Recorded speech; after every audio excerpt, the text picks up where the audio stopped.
एक बार बोल दीजिए शिव गुरु महाराज की जय। आइए अनंत भक्ति चैनल में आप सभी भक्तजनों का एक बार फिर से स्वागत है। आज मैं आप लोगों को नवम स्कंध का 23वां अध्याय सुनाती हूँ, जिसमें राजा आयाति के चौथे बेटे के वंशावली और यदुवंशियों की कथा है। श्री सुखदेव जी बोले, हे राजा परीक्षित, महाराज आयाति के 3 पुत्र हुए, सभानर, चक्षु और परोक्ष। उन तीनों में से सभानर को कालनर, कालनर को सृंजय, सृंजय को जन्मेजय, जन्मेजय को महाशील, महाशील को महामना और महामना को उसीनसर और तितिक्षु नाम के 2 पुत्र उत्पन्न हुए। उन दोनों में उसीनर को शिवी, वन, शर्मा और दक्ष नाम के 4 पुत्र उत्पन्न हुए। उन सबों में शिवी को वृषदर्भ, सुवीर, भद्र और कैकय ये 4 पुत्र हुए और तितिक्षु को रुद्राश्व नाम के 1 पुत्र हुआ। फिर रुद्राश्व के हेम, हेम को सुपुता और सुपुता के बलि नाम का पुत्र उत्पन्न हुआ। जब इसको स्त्री मिली तब उससे उदथय हुआ और उदथय के बेटे दीर्घतमा से अंग, बंग, कलिंग, सुमह, पुंड्रग और आंध्र नाम के 6 पुत्र उत्पन्न हुए। उन्होंने चारों दिशाओं में अपने अपने नाम से 6 देश बसाए। उन 6 में से अंग का पुत्र खेनियान, खेनियान के दिवी रथ धर्मरथ, धर्मरथ के चित्ररथ हुआ, जिसका वंश नहीं चला। और यही चित्ररथ फिर जन्म लेकर रोमपदी के नाम से प्रसिद्ध हुआ, जिसे उसके मित्र राजा दशरथ ने अपनी शांता नाम की कन्या को दत्तक करके दी और जिसे ऋषि श्रृंग ने अपनी स्त्री बनाई।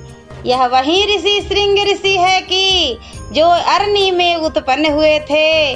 और जब राजा रोमपदी के देश में जल नहीं बरसा, तब ब्राह्मणों ने कहा कि यदि महात्मा ऋषि श्रृंग इस देश में आवे तो अवश्य ही जल की वर्षा होगी। तब ऋषि श्रृंग कैसे आवेंगे? इसके लिए राजा ने बड़ा प्रबंध किया और ब्राह्मणों के कहने पर उन्हें बेस्याएं नाच गाय और रिझाकर अपने साथ लिवा लाई। ऋषि को पाकर राजा के प्रसन्नता की सीमा न रही।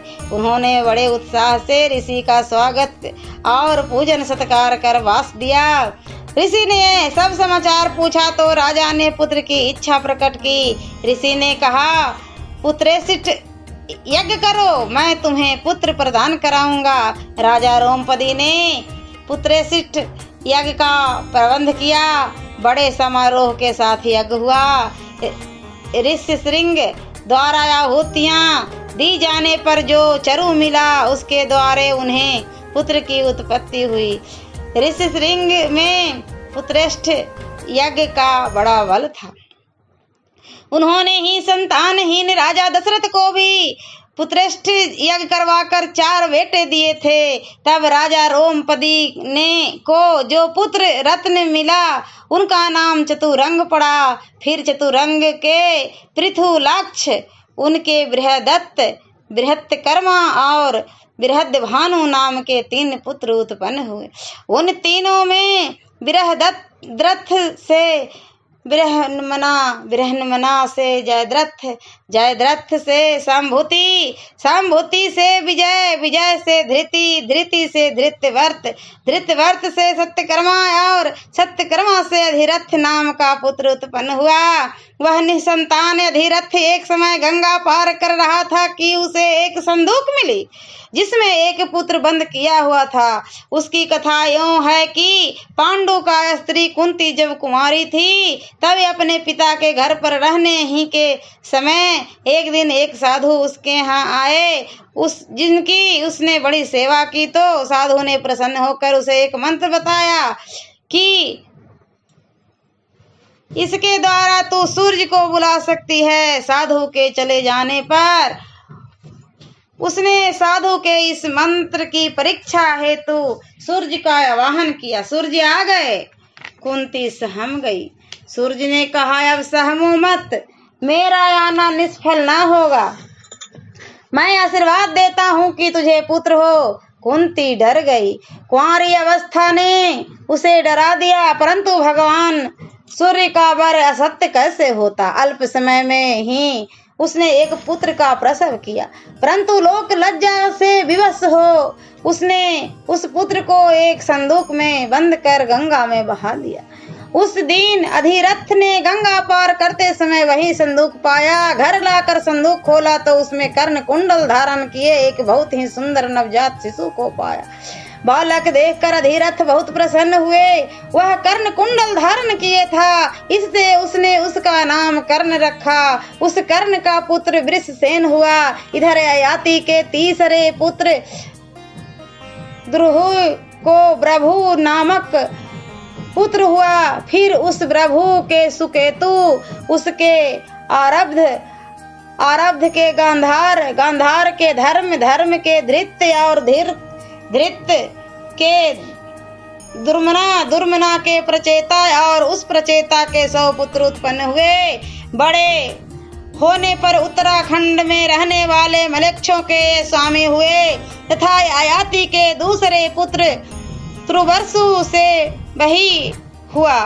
फिर ब्रही के भृंग के भानुमान के त्रिभानु और त्रिभानु के करंधम नाम का पुत्र हुआ कि जो बड़ा ही दानी और धर्मात्मा था।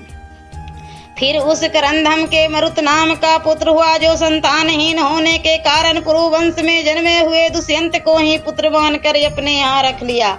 किंतु राज की लालसा से दुष्यंत अपने पौरव वंश में चला गया, क्योंकि सिंहासन अधिकारी वही हो सकते थे कि जो पौरव वंश में उत्पन्न हुए हों। हे राजन, अब राजा ययाति के बड़े बेटे यदु की वंशावली सुनो। यह वंश बड़ा ही पवित्र और यशस्वी था। इसमें साक्षात श्री हरि भगवान ने आकर अवतार लिया था कि जिसकी कथा को सुनकर मनुष्य सब पापों से छूट जाता है। हे परीक्षित, उन यदु की सहस्त्रजित, कोष्ठा, नल और रिपु नामक 4 पुत्र उत्पन्न हुए, जिनमें सहस्त्रजित का पुत्र रातजित हुआ। इस रातजित के 3 पुत्र उत्पन्न हुए, महोदय, बेनुरथ और है। फिर उन तीनों में है के पुत्र धर्म के नेत्र के कुंती के सोहंती के महिष्यमान के भद्रसेनक और भद्रसेनक के दुमर्द और धनक नाम के 2 पुत्र उत्पन्न हुए। उन दोनों में से धनक को कीर्तिवर्मा और कृतिजा नाम के 4 पुत्र हुए। उन 4 में से कीर्तिवीर्य को अर्जुन नाम का पुत्र हुआ, जिसने आसमुद्रांत पृथ्वी का राज्य किया। उसने दत्तात्रेय की सेवा में रहकर योग शास्त्र की समस्त विद्याएं सीखकर अनिमा आदि की 8 सिद्धियां के ऐश्वर्य को प्राप्त किया। उस कार्तवीर्य के समान कोई भी दानी, धर्मी, योगी, विद्वान, विजयी और पराक्रमी नहीं हुआ। उसके इंद्रियों की शक्ति 25,000 वर्ष तक एक समान बनी रही। उस महाबली ने 10 पुत्रों को उत्पन्न किया, परंतु उनमें केवल 5 ही बच रहे थे। शेष सबों को परशुराम जी ने अपने फरसे के घाट उतार दिया था। उन 5 के नाम ये हैं: जयध्वज, सूरसेन, वृषक, मधु, उर्जित। उसमें से जयध्वज के तालज नाम का पुत्र हुआ कि जिसके 100 पुत्र हुए। उनसे क्षत्रियों के 100 कुल अलग अलग चले, परंतु उन सब को और ऋषि के तेज से राजा सगर ने मरवा डाला। उन 100 में वितिहोत्र सबसे बड़ा था। वितिहोत्र के बेटे का नाम मधु था। उस मधु के 100 पुत्र हुए। वृषिन उन सौवों में सबसे श्रेष्ठ था। तब मधु वृषिण और यदु के कुल से विस्तार पाए हुए इन तीनों वंशों से राजे माधव, वृषिण और यादव नाम से प्रसिद्ध हुए। तब यदु के बड़े बेटे क्रोष्टा के पुत्र का नाम ब्रिजीवान हुआ और उस ब्रिजीवान से श्रावही, उससे रुसेकु, उससे चित्ररथ और उससे शशि बिंदु नामक पुत्र हुआ। यह शशि बिंदु बड़ा योगी और बड़ा सत्यवती था। उसके पास हाथी, घोड़ा, रथ, स्त्री, वाहन, खजाना, पुष्प, वस्त्र, वृक्ष, शक्ति, पास, मणि, क्षेत्र और विमान, ये 14 रत्न हर समय मौजूद रहते थे।